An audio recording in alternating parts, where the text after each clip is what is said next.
معزز سامعین گرامی قدر، جیسے آپ کے سامنے رمضان میں کیے جانے والے اعمال کے حوالے سے چند گزارشات کو رکھ رہا ہوں کہ انفاق فی سبیل اللہ کا رمضان کے ساتھ بڑا گہرا تعلق ہے، توبہ استغفار کا رمضان کے ساتھ بڑا گہرا تعلق ہے۔ آج انشاءاللہ ہم اعمال میں سے نیکیوں کے ایک اور عمل کا ذکر کریں گے جس کا تعلق صرف رمضان سے ہی نہیں بلکہ اگر پوری زندگی کے اندر اس نیک عمل کو اختیار کیا جائے تو کوئی ایک مشکل، کوئی ایک مصیبت، کوئی ایک پریشانی ایسی نہیں جو رفع نہ ہو جائے۔ پہلی بات، وہ عمل کون سا ہے اور اس عمل کے فضائل و مناقب کیا ہیں اور اس کو چھوڑ دینے کی وعیدیں کیا ہیں۔ سنن ابن ماجہ میں حضرت ابو درداء کی ایک روایت موجود ہے کہ نبی کریم صلی اللہ علیہ وسلم نے ارشاد فرمایا، کیا میں تمہیں ایک ایسے عمل کی خبر نہ دوں کہ جو بہت پاکیزہ ہے، جو درجات کو بہت بلند کرنے والا ہے اور تمہارے رب کو بہت زیادہ محبوب اور پسندیدہ ہے، اور اس بات سے بہتر ہے کہ تم سونے اور چاندی کے پہاڑ خرچ کرو، اور اس بات سے بھی بہتر ہے کہ تم کافروں کی گردنوں کو کاٹو۔ اب یہاں تک بھی بات مکمل ہے۔ کسی بھی عمل کی فضیلت کو بیان کرنے کے لیے جو تجسس کا، جو حدیث کا، جو اسلامی تربیت کا ایک انداز ہے وہ تو مکمل ہو چکا کہ اس کے فضائل بیان کر دیے گئے اور لوگ متوجہ ہو کے سن لیں، لیکن اسی پر بس نہ کیا کہ تم کافروں کی گردنوں کو کاٹو، کیا کہا؟ خرچ کرو، اور اس بات سے بھی بہتر تم گردن کو کاٹیں۔ گویا اس بات کے اوپر حدیث نبوی نے مہر تصدیق کو ثبت کر دیا کہ یہ عمل حقیقت میں جہاد فی سبیل اللہ سے بھی بڑا ہے۔ صحابہ نے پوچھا، ایسا عمل؟ اللہ کے رسول، آپ ایسا عمل تو ہمیں یقیناً بدیہی لازمی طور پہ بتلا دیجئے۔ تو رسول اللہ صلی اللہ علیہ وسلم نے 2 لفظوں میں بات کو مکمل کر دیا، کہا ذکر اللہ، اللہ کے ذکر سے اپنی زبان کو تر رکھنا ان تمام اعمال سے بہتر ہے۔ اللہ کے ذکر سے اپنی زبان کو تر رکھنا، ہر وقت معطر رکھنا۔ یہ زبان جہاں جھوٹ بولتی ہے، گالی دیتی ہے، لعن طعن کرتی ہے، حرام کمائی کے سلسلے بناتی ہے، اس زبان یہ برائیوں کی جاڑ بھی ہے۔ دنیا کے سب سے بڑے گناہ اسی سے ہوتے ہیں، تو دنیا کی سب سے بڑی نیکی بھی اسی زبان سے ہو سکتی ہے۔ کتنی بڑی نیکی! اللہ کا شکر ہے کہ ہم اللہ ہی کی توفیق ہے، لیکن اللہ کا احسان بھی ہے اور اللہ کا شکر بھی ہے، ہم سب اس وقت اللہ کے گھروں میں سے ایک گھر میں بیٹھے ہیں، اور اللہ کے گھروں میں جب بندہ مومن اور مسلم بیٹھ جاتا ہے کس کام کے لیے؟ اللہ کے ذکر کو بلند کرنے کے لیے۔ میں اور آپ آئے کس لیے ہیں؟ میں کچھ اللہ رب العزت اور رسول اللہ صلی اللہ علیہ وسلم کی باتیں آپ کو بتلاؤں اور آپ یہ باتیں سنیں، گویا رب کے ذکر کے لیے اس مجلس میں یہ قائم حلقات آپ کے لیے اور میرے لیے خوشخبری کا باعث ہے۔ کس لیے؟ رسول اللہ صلی اللہ علیہ وسلم نے فرمایا، اور ہمارا ایمان اور عقیدہ ہے جو رسول اللہ فرما دیں اس میں کوئی شک اور شبہ نہیں ہو سکتا۔ رسول اللہ صلی اللہ علیہ وسلم نے فرمایا، جب کسی مسجد میں، اللہ کے گھروں میں ذکر کے لیے لوگ جمع ہو جاتے ہیں، میرے ذکر کے لیے، میری بات سننے کے لیے، بات نصیحت کے لیے، تبلیغ دین کے لیے، سمجھنے سمجھانے کے لیے، تو آسمان سے ان کے لیے فرشتوں کا نزول ہوتا ہے۔ میرے بھائیوں، حدیثیں آپ نے شاید پہلے بھی سنی ہو لیکن غور نہیں کیا۔ فرشتے حقیقت میں یہ شان اور قدر و منزلت اور مقام نبیوں کو ملا کہ فرشتے ان کے دلوں کے اوپر اتریں، ان کے لیے اترے، لیکن مسلمان امت کے اوپر اللہ رب العزت نے یہ احسان کر دیا کہ جو بندہ مسجد میں آ گیا، جتنے آج آپ مسجد میں بیٹھے ہوئے ہیں، ہمارا عقیدہ ہے اس سے زائد فرشتے یہاں پہ موجود ہیں۔ کس کام کے لیے؟ رسول اللہ صلی اللہ علیہ وسلم نے کہا، پہلی بات اس کام کے لیے کہ وہ آپ کے دلوں کے اوپر سکینت کا نزول کر دیں۔ اللہ رب العزت نے آسمان سے اس لیے اتارا کہ آپ کے دلوں کو سکون دیں۔ حقیقی اطمینان، حقیقی سکون دل کا سکون ہے۔ کوئی کروڑپتی اربپتی کھربپتی ہو کے سمجھتا ہے وہ مطمئن ہے، تو ہو سکتا ہے وہ اپنی زندگی بدترین عالم میں گزار رہا ہو، آپ کو کیا پتا اس کو اطمینان قلب بھی نصیب ہے کہ نہیں۔ فرشتے ان مجلسوں کو اپنی پروں سے گھیر لیتے ہیں اور مومن دلوں کے اوپر سکینت کا نزول کرتے ہیں اور انسان کا دل مطمئن ہو جاتا ہے، غموں سے پاک ہو جاتا ہے۔ کئی مرتبہ انسان ان مجلسوں میں ہزاروں نہیں، کروڑوں نہیں، اربوں گناہ لے کے آتا ہے، لیکن جب اس مجلس سے جا رہا ہوتا ہے اس کے نامہ اعمال میں ایک گناہ بھی باقی نہیں رہتا۔ نبی کریم صلی اللہ علیہ وسلم نے ارشاد فرمایا جب تم جنت کے باغیچوں میں پھرا کرو تو خوب سیر ہو کے کھا لیا کرو۔ جنت کے باغیچے کیا ہیں اللہ کے رسول؟ نبی کریم صلی اللہ علیہ وسلم نے فرمایا وہ ذکر کے حلقات، وہ مساجد کے دروس، وہ مسجدوں کی مجلسیں۔ اللہ کے فضل و کرم سے اللہ اس مجلس کو بھی اس مجلس میں شامل فرما۔ ان مجلسوں میں سے خوب کھا پی لیا کرو، اللہ رب العزت کا خوب ذکر کر لیا کرو۔ اللہ کا ذکر کرنے سے ملے گا کیا؟ جو اللہ رب العزت نے اس بارے میں ٹریڈنگ کی ہے، جیسے انفاق فی سبیل اللہ کی ٹریڈنگ آپ کے سامنے رکھی، دیں اللہ کو ایک دیں، اللہ ہو سکتا ہے 700 کرے، اللہ ہو سکتا ہے 1,00,000 کرے، اللہ ہو سکتا ہے 2,00,000 کرے، اللہ کی مرضی ہے۔ اسی طرح یہ جو اللہ تعالیٰ نے ذکر اللہ کی ٹریڈنگ کی ہے یہ بھی بڑی عجیب ہے۔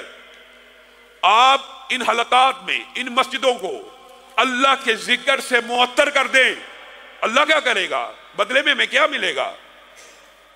آپ ایک بات کے اوپر ذرا غور کرنا، علاقے کا M N A, S H O, S P آپ کا ذکر کرتا ہو اپنی مجلس میں، فلاں میرا دوست ہے، وہ آئے گا اس کا کام کر دینا۔ ایم این اے کے وہ میرا ووٹر ہے، بڑا اچھا سپورٹر ہے، آپ کتنا خوش ہوں گے؟ اگر وزیر اعلیٰ کہے کتنا خوش ہوں گے؟ اور اگر وزیر اعظم یا صدر کہہ دے آپ کی خوشی کا کوئی ٹھکانہ نہ ہوگا۔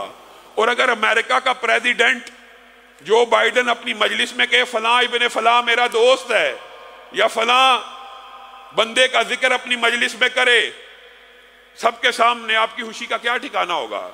اللہ رب العزت نے اس ٹریڈنگ کو سمجھانے کے لیے قرآن پاک میں ایک آیت کو نازل کیا، فَاذْكُرُونِي أَذْكُرْكُمْ، تم میرا ذکر ان مجلسوں میں کر کے دیکھو تو صحیح، عام مجلس میں بغیر مجلس کے تم میرا ذکر کر کے دیکھو تو صحیح، میں رب عرش کی بلندیوں پہ تمہارا ذکر کرنا شروع کر دوں گا۔ تم میرا ذکر کرو، میں تمہارا ذکر کرتا ہوں۔ بتائیے یہ قدر و منزلت اور فضیلت کے اعتبار سے اکیلی یہی آیت بھی انسان کے لیے کافی ہے، لیکن نبی کریم صلی اللہ علیہ وسلم نے سمجھانے میں کوئی کسر نہ چھوڑی کہ کوئی ابہام نہ رہ جائے۔ میں بندے کے گمان کے مطابق ہوں، اللہ رب العزت کا فرمان ہے میں بندے کے گمان کے مطابق ہوں۔ جب وہ مجھے اپنے جی میں یاد کرتا ہے میں بھی اس کو اپنے جی میں یاد کرتا ہوں۔ جب وہ مجھے اعلانیہ یاد کرتا ہے یا مجلس میں یاد کرتا ہے تو میں بھی اسے اعلانیہ یاد کرتا ہوں، رب کہہ رہا ہے، اور میں بھی اسے مجلس میں یاد کرتا ہوں، اور ایسی مجلس میں یاد کرتا ہوں جو میرے بندے کی مجلس سے بہتر ہے۔ بتائیے اللہ کی مجلس کیا ہے؟ فرشتوں کی، مقرب ملائکہ کی۔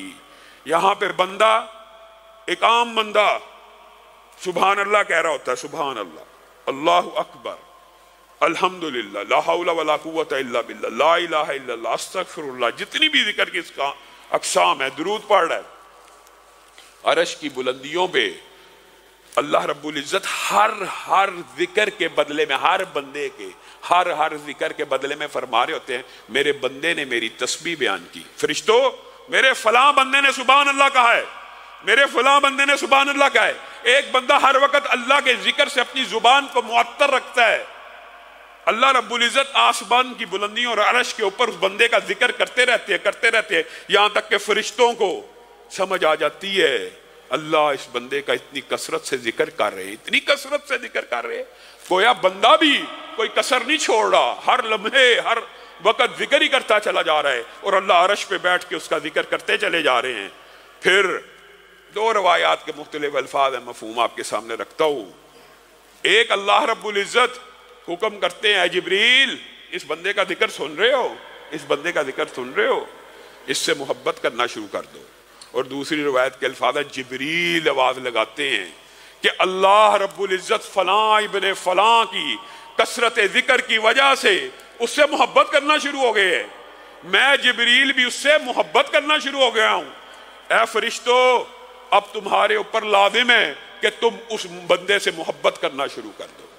اسی لیے محدثین نے کہا کہ زمین کے بہت سے غیر معروف لوگ، زمین کے چند غیر معلوم غیر معروف جن کا نام بھی معاشرے کو پتہ نہیں ہے، تمہیں کیا پتا آسمان کے اوپر کتنے معروف ہیں، تمہیں کیا پتا آسمان کے اوپر کتنے مشہور ہیں۔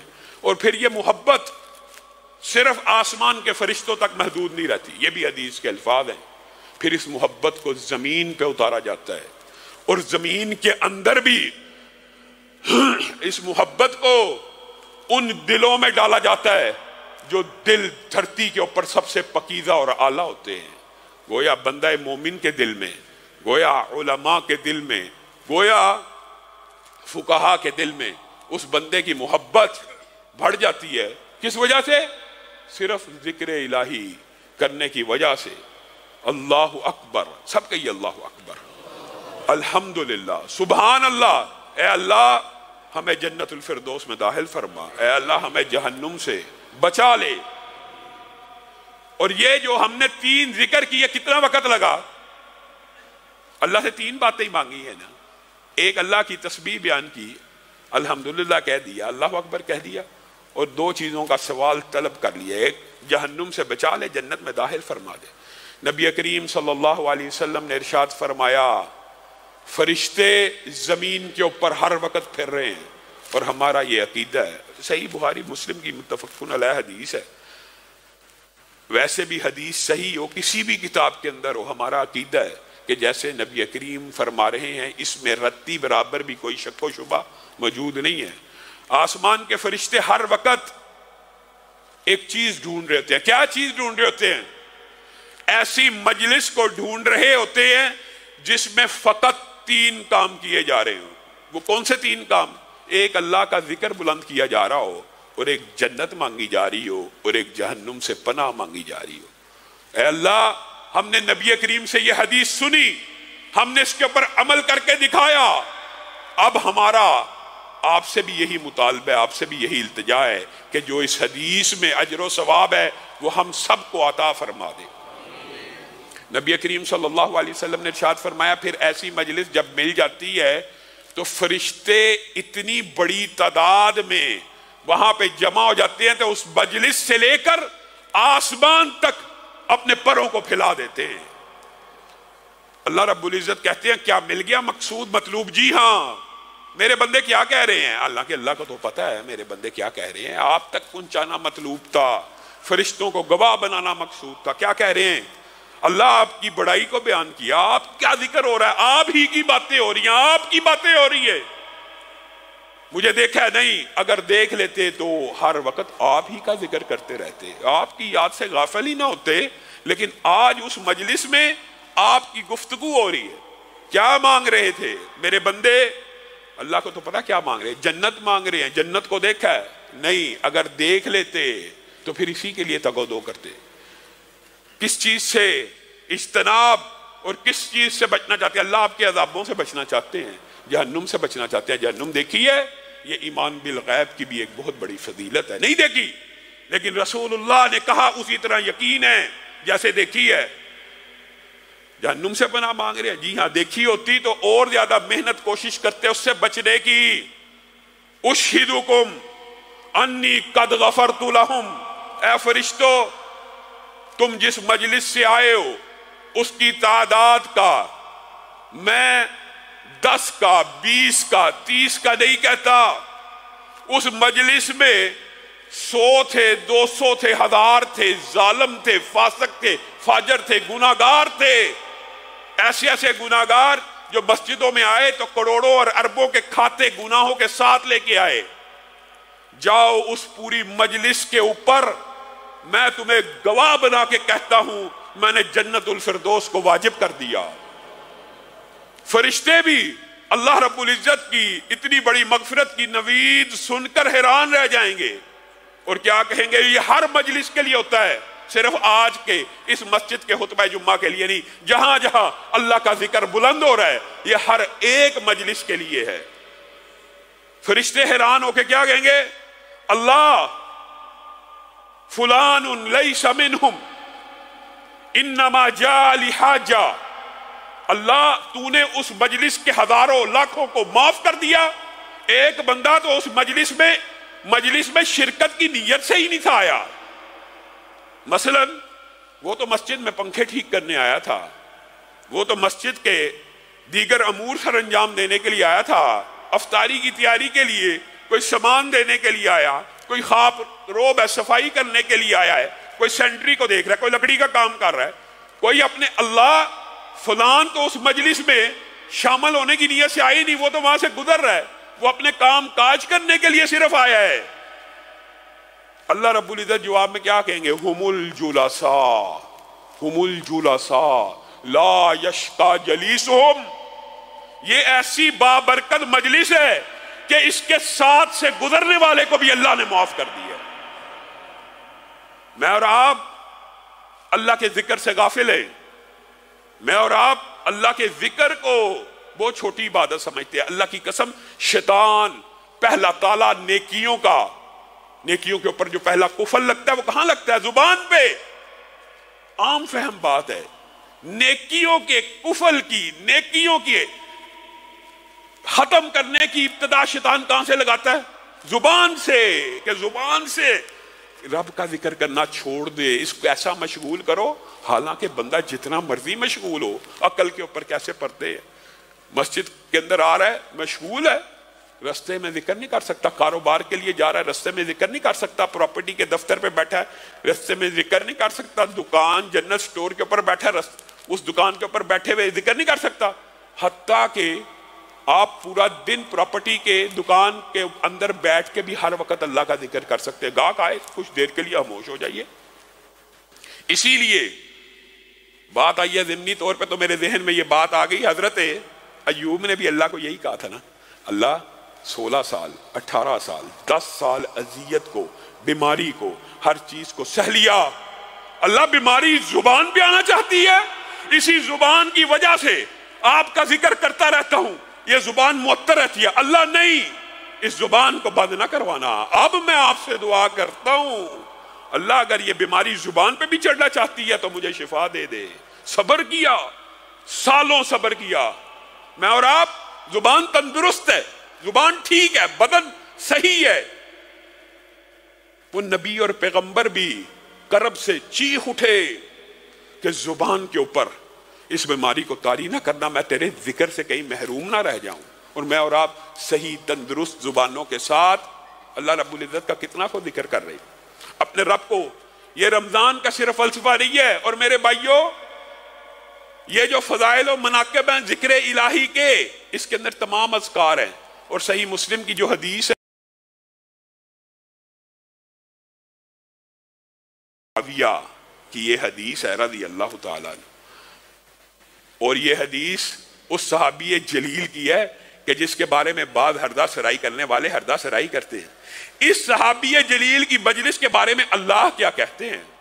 رسول اللہ صلی اللہ علیہ وسلم باہر نکلے، حضرت امیر معاویہ وہاں پہ موجود ہیں، پوچھتے ہیں کیا کر رہے تھے؟ اللہ کا ذکر کر رہے تھے، اللہ کی نعمتوں کو یاد کر رہے تھے، آپ کی باسط، آپ کی سیرت، آپ کی آمد کا تذکرہ کر رہے تھے کہ آپ کو اللہ نے مبعوث فرمایا، ہمارے اوپر رحمتوں کا نزول فرمایا۔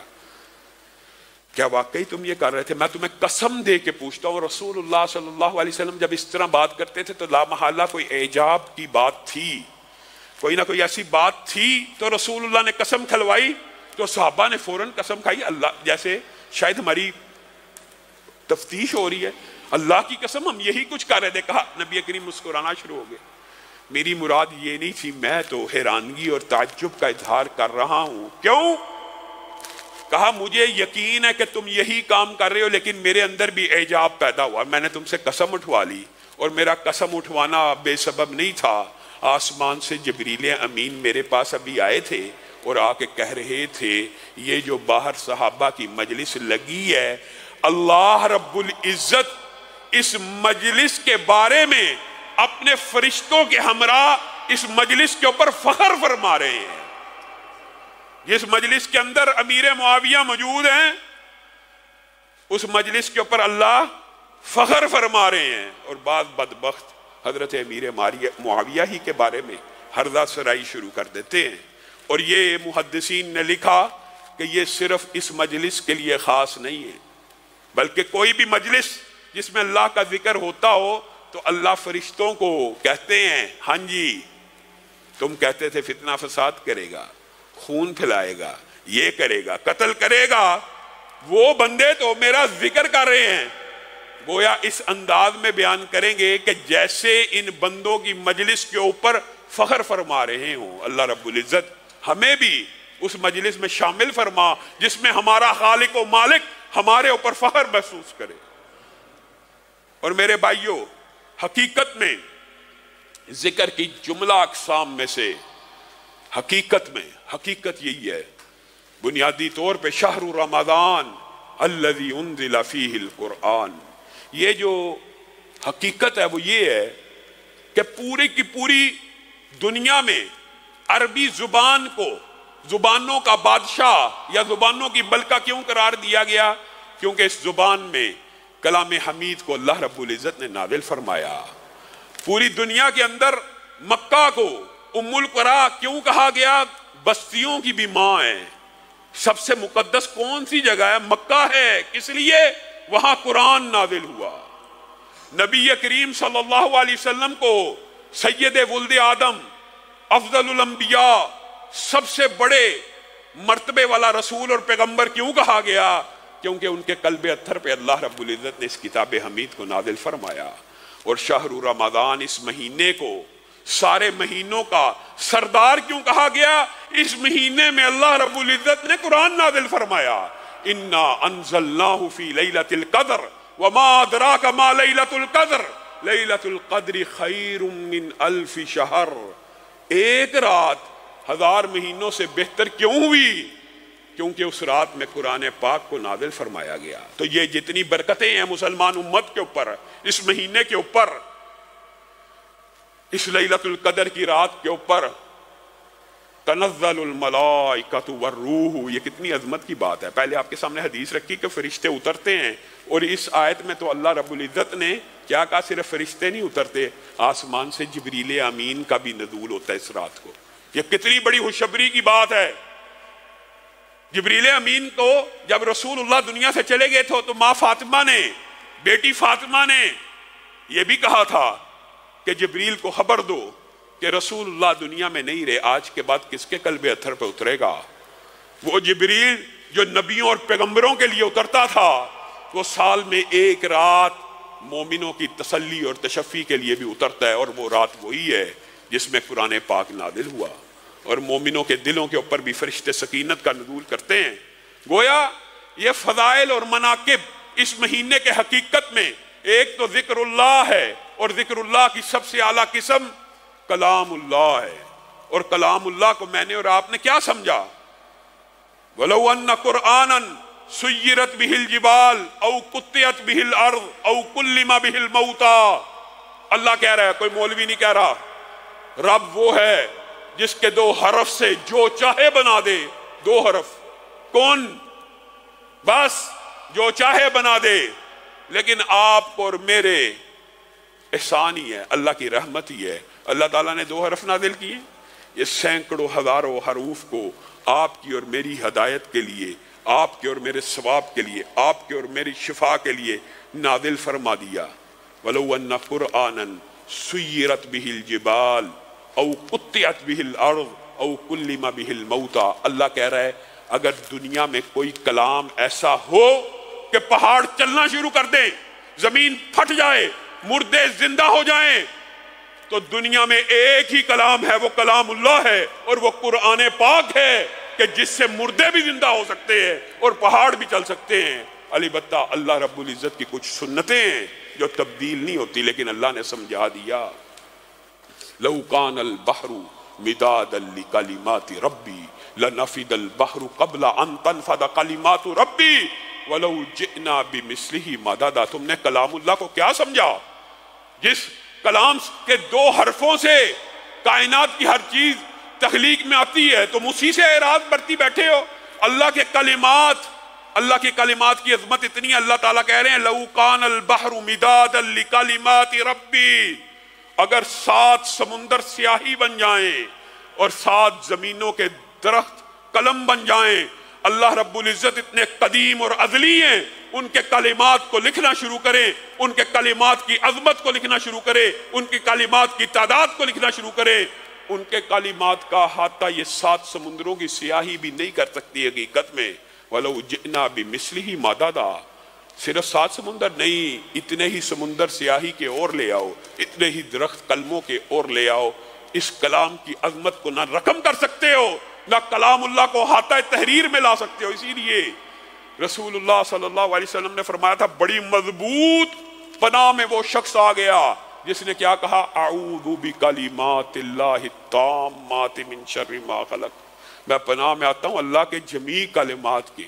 اور اسی لیے رسول اللہ صلی اللہ علیہ وسلم نے فرمایا جو شخص 3 مرتبہ یہ کلمہ کہہ دے، ہمارا عقیدہ ہے، ہمارا ایمان ہے، جس جگہ پہ داخل ہو وہاں سے نکلتے تک اس کو کوئی چیز نقصان نہیں پہنچا سکتی۔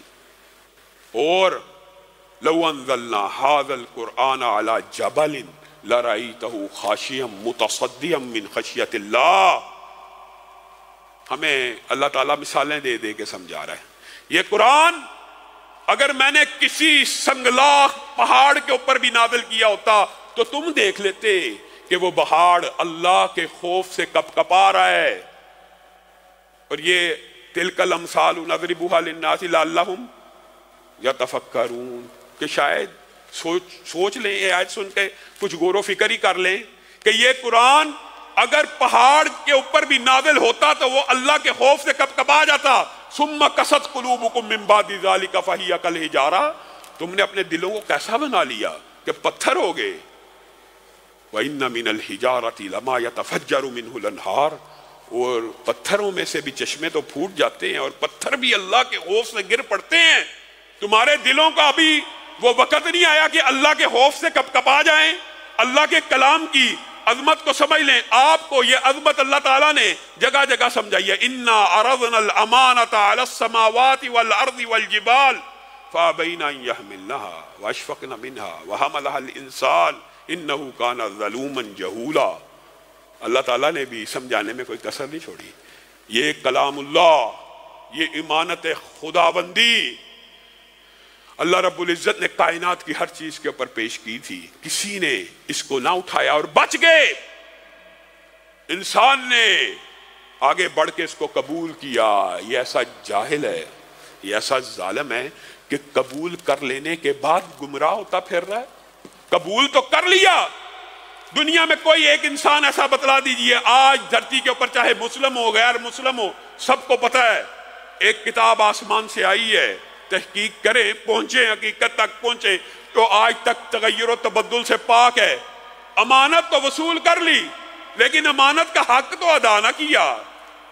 آپ بتائیے عبادات کے اندر ایمانداری سے پوری دنیا کا مشاہدہ کیجئے، 8 ارب انسانوں کا مشاہدہ کیجئے، کیا کسی مذہب کے اندر عبادت کا یہ انداز موجود ہے جو اللہ کے فضل و کرم سے ہم تراویح میں عبادت کریں پوری دنیا میں، کہ کسی نے اپنی مذہبی کتاب کی اس طرح تلاوت کی ہو کہ ایک تلاوت کر رہا ہو، کس طرح حفظ کر کے زبانی، اور پیچھے سینکڑوں لوگ صرف سن رہے ہو، سماعت کر رہے ہو۔ اللہ کی قسم عبادت کی یہ خوبی اللہ نے عطا کی ہے تو اس امت کو عطا کی ہے کہ ایک حافظ قرآن زبانی، اب اگر یہ دعویٰ کیا جائے، بعض لوگوں نے یہ دعویٰ کیا کہ دیگر مذاہب کی جتنی بھی کتب ہیں ان میں سے حافظ ہوتے ہی نہیں، سکھ ہو، ہندو ہوں، عیسائی ہوں، یہودی ہوں، اپنی اپنی مذہبی کتابوں کے اندر ایک تو حافظ نہیں ہوتے، حافظ بہت زیادہ متن بھی یاد ہونا، بہت زیادہ متن بھی تو مفہوماً بیان ہوتا ہے، اور بہت زیادہ پکے بھی ہوں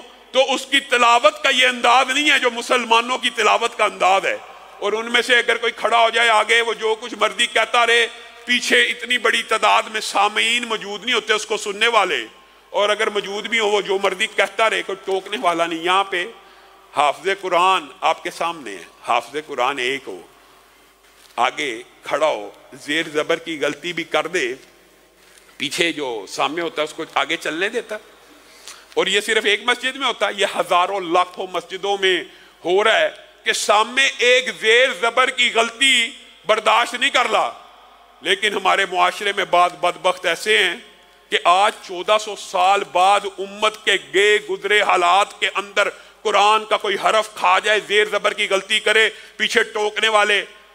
اور سورہ یاسین اگر پڑھا ہو حافظ، سب سے مشکل، آسان ہے سورت لیکن حافظوں کے لیے بڑی مشکل ہوتی ہے. کیوں؟ ماشاءاللہ پیچھے سارے جو ہمارے بزرگ ہوتے ہیں سب کو زبانی یاد ہے اور سب تیار ہیں لقمہ دینے کے لیے.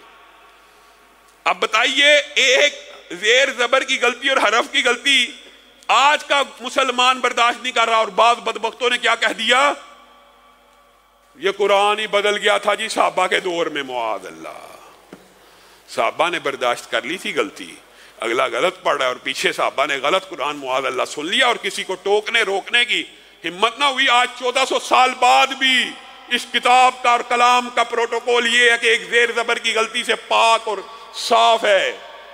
اور فضائل و مناقب تو اس قدر زیادہ ہیں کہ رسول اللہ صلی اللہ علیہ وسلم کے دور ہی کے اندر ایک شخص سورۃ کہف پڑھا تھا تو اس کا گھوڑا بدکنا شروع ہو گیا. تو رسول اللہ صلی اللہ علیہ وسلم نے اس کو بتایا کہ یہ آسمان سے سکینت کا نزول ہوا تھا تیری تلاوت کی وجہ سے. اور دوسرا واقعہ جو آپ سب نے سنا ہوا مشہور، حضرت اسید کا، وہ تلاوت کر رہے ہیں، گھوڑا بدکنا شروع ہو گیا، پاس بچہ یحییٰ بیٹھا ہے، ڈر گئے کہ یحییٰ کو ٹانگ نہ لگ جائے، تلاوت کو کچھ دیر کے لیے معطل کیا، گھوڑا درست ہو گیا، پھر شروع کی، گھوڑا پھر بدکنا شروع ہو گیا، پھر شروع کی، پھر بند کی، بارہ ایسا ہوا. کہا پھر میں یحییٰ کے خوف کی وجہ سے کہ یحییٰ کو ٹانگ نہ لگ جائے میں نے تلاوت کو مؤخر کر دیا. اور اچانک میں نے آسمان کی طرف دیکھا تو بادل کا ایک ٹکڑا تھا جس میں ستارے جھلملا رہے تھے اور اتنی قریب آ چکا تھا جیسے میرے سر کے اوپر ہو. گھوڑا شاید اسی بادل کی وجہ سے بدک رہا تھا. ایک تلاوت ہو رہی ہے اور کیا عبادت ہو رہی ہے جس کی تلاوت کو آپ نے بڑا معمولی سمجھا، جس کے لیے لوگ علماء اسلاف پورا رمضان کاروبار بند، فتویٰ بند، حدیث بند. امام مالک سے سوال پوچھنے لوگ آتے ہیں، کہتے ہیں رمضان کے بعد جواب دوں گا، رمضان میں صرف قرآن کی تلاوت کرنا چاہتا ہوں. آج 20 دن گزر گئے ہیں، کتنے قرآن کتنی مرتبہ پڑھا ہے، کتنی مرتبہ پڑھا. حضرت اسید نے رسول اللہ کو یہ بات بتلائی کہ وہ بادل کا ایک ٹکڑا تھا جس میں ستارے جھلملا رہے تھے. پہلی حدیث کے اندر رسول اللہ نے کہا تھا سکینت کا نزول ہوا، اور ان کے جواب میں کیا کہا؟ اے اسید تجھے تلاوت جاری رکھنی چاہیے تھی، یہ آسمان سے مکرم ملائکہ کا ایک گروہ تھا جو تیری تلاوت سننے کے لیے آیا تھا. اللہ کی قسم اگر تو تلاوت جاری رکھتا صبح تک تو مدینہ کے لوگ ان فرشتوں کو ان کی بے تابی، بے چینی، بے قراری اور شوق و رغبت کی وجہ سے اپنی آنکھوں سے دیکھ لیتے. قرآن کی تلاوت سے صرف سکینت کا نزول نہیں ہوتا، آسمان سے فرشتوں کا بھی نزول ہوتا ہے، اور آسمان سے فرشتوں کا نزول انبیاء کے لیے ہے. لیکن بندہ مومن کے لیے یہ نزول بغیر وحی کے ہوتا ہے، اطمینان کے لیے، سکینت کے لیے. اور یہ بات آئی ہے ضمنی طور پہ تو یہ بات بھی سمجھ لیجئے. وقت کئی مرتبہ بڑی تیزی سے گزر جاتا ہے کہ بعض لوگ یہ کہتے ہیں یہ جی یہ بات درست ہے، یہ کتاب ہدی للمتقین ہے، ہدی للناس ہے، کوئی انکار نہیں، کوئی انکار نہیں. اور اس کو ترجمے سے پڑھنے والا کبھی گمراہ نہیں ہو سکتا. یہ فلسفہ بھی غلط ہے. مانتے ہیں کہ جی اس کو سمجھنے کے لیے 14 علوم، 16 علوم، 20 علوم چاہیے. یہ ہدی للناس ہے، یہ ہدی للمتقین ہے. اس کو جو بھی پڑھے گا ہدایت کی نیت سے کبھی گمراہ نہیں ہوگا. جو اپنی مرضی کے مسائل اخذ کرنے کے لیے پڑھے گا وہ یقیناً گمراہ ہو جائے گا. یہ ذکر بھی موجود ہے قرآن پاک میں. یہی استثناء ہے اور کوئی استثناء نہیں. قرآن پاک کتاب ہدایت ہے، اس کو پڑھنا چاہیے. اس کو براہ راست ترجمہ کرنے کے لیے تو 14 علوم کی ڈاکٹر اسد اللہ صاحب اکثر کہا کرتے ہیں ترجمہ کسی نے کرنا ہو اس کو تو 14 علوم کی ضرورت ہو سکتی ہے. جس نے صرف پڑھنا ہو اس کو تو صرف اردو زبان آنی چاہیے نا، عام فہم بات ہے. جس نے صرف ترجمہ ہی پڑھنا ہے، جس نے ترجمہ کرنا ہے اس کے لیے تو ضرورت ہے کہ اس کو علوم آئیں. جس نے صرف پڑھنا ہے ترجمہ اس کو صرف اردو ترجمہ آنے کی ضرورت ہے. یہ آپ کو واقعی مغالطہ ڈالا ہوا ہے، وسوسہ ڈالا ہوا ہے. اس سے دوری کا ایک وجہ یہ ہے اس کو نہ پڑھو، براہ راست نہ پڑھو، گمراہ ہو جاؤ گے. سیدھا کیوں نہ پڑھے؟ یہ بھی بات درست ہے، لیکن یہ بات بھی سمجھنے کی ہے، کیا یہ صرف کتاب ہدایت ہے؟ وَنُنَزِّلُ مِنَ الْقُرْآنِ مَا هُوَ شِفَاءٌ وَرَحْمَةٌ لِّلْمُؤْمِنِينَ۔ یہ قرآن صرف کتاب ہدایت نہیں ہے، صرف ہدی للناس نہیں ہے، یہ کتاب شفا بھی ہے۔ کتاب شفا وہ کیسے؟ بیمار ہوتا ہوں تو سب سے پہلے تو پونسٹون کا، پیناڈول کا، ڈاکٹر کا خیال آتا ہے، ہاں یہ تیرے اور میرے ایمان کی وجہ سے ہے، ورنہ اسلاف کو، ابن قیم کو خانہ کعبہ کے اندر شدید بیماریاں بھی لگیں تو کسی حکیم اور ڈاکٹر کا خیال نہ آیا، کس کا آیا؟ سورۃ فاتحہ کا آیا۔ میں اور آپ بیمار ہوں، ہمیں خیال ڈاکٹر کا نہ آئے، پہلے قرآن کا آئے تو ہمارا ایمان اچھا ہے۔ اور تیسری بات، کیا صرف کتاب شفا ہے، کتاب ثواب نہیں ہے؟ یہ بھی بات حقیقت ہے، یہ کتاب مردوں کو بخشوانے کے لیے نہیں، زندوں کو بخشوانے کے لیے آئی تھی، اور ہم نے اس سے صرف مردے بخشوانے کا کام لیا۔ لیکن کیا یہ کتاب ثواب نہیں ہے؟ یہ مغالطہ بھی ان سکالرز آف ڈالرز کا دور ہونا چاہیے۔ میرے بھائیوں، ایک عام فہم دلیل، ایک ہی دلیل کافی ہے، وقت تیزی سے گزر رہا ہے، یہاں پہ اپنی بات کو ختم کروں گا۔ ایک دلیل، رسول اللہ صلی اللہ علیہ وسلم نے اس کتاب کو کتاب ثواب ہونے کی ایک بیان دلیل بیان فرمائی ہے، وہ کیا ہے؟ کہ ہر حرف کے اوپر کتنی نیکی ہیں؟ 10۔ اور الف لام میم رسول اللہ نے کیا کہا کتنے حرف ہیں؟ 3۔ اور اس کی نیکیاں کتنی ہیں؟ الف لام میم کا ترجمہ، الف لام میم کی ٹرانسلیشن، الف لام میم کا فہم، الف لام میم کا ادراک۔ جائیے پوری دنیا میں سے ایک بندہ بتا دیجئے جس کو اس کا مطلب بھی آتا ہو۔ گویا مطلب کے بغیر پڑھنے کا بھی ثواب موجود ہے۔